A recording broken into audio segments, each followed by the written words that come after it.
అశ్వత్థాముడు ఎవరి కుమారుడు? ద్రోణాచార్యుడు, భీష్ముడు, కర్ణుడు, అర్జునుడు.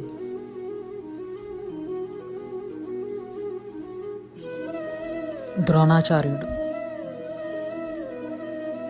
కర్ణుడు మొదట పెరిగింది ఎవరింట్లో? పాండు, అధిరథుడు, ధృతరాష్ట్రుడు, ద్రుపదుడు. అధిరథుడు. భీష్ముడు సుమారు ఎంత వయసులో యుద్ధం చేశాడు? 70వ ఏట, 90వ ఏట, 100వ ఏట, 120వ ఏట.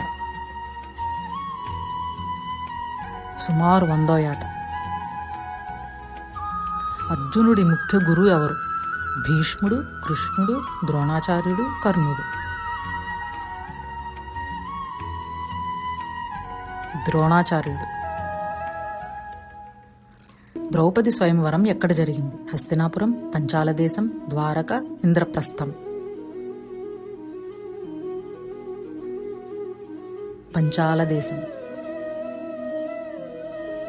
భీష్ముడు ప్రధానంగా వాడిన ఆయుధం ఏది? వజ్రం, గద, బాణాలు మరియు ధనుస్సు, ఖడ్గం.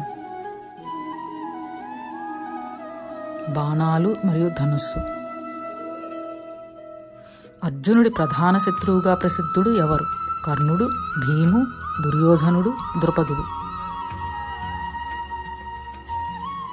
కర్ణుడు.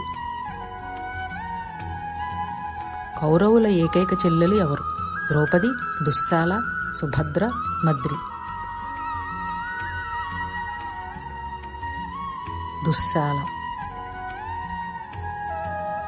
అర్జునుడి ప్రధాన ధనస్సు పేరు ఏమిటి? శారంగం, కోదండం, గాంధీవం, విజయం. గాంధీవం. పాండవులు రాజ్యం నడిపిన నగరం ఏది? హస్తినాపురం, ద్వారక, ఇంద్రప్రస్థం, అయోధ్య. ఇంద్రప్రస్థం.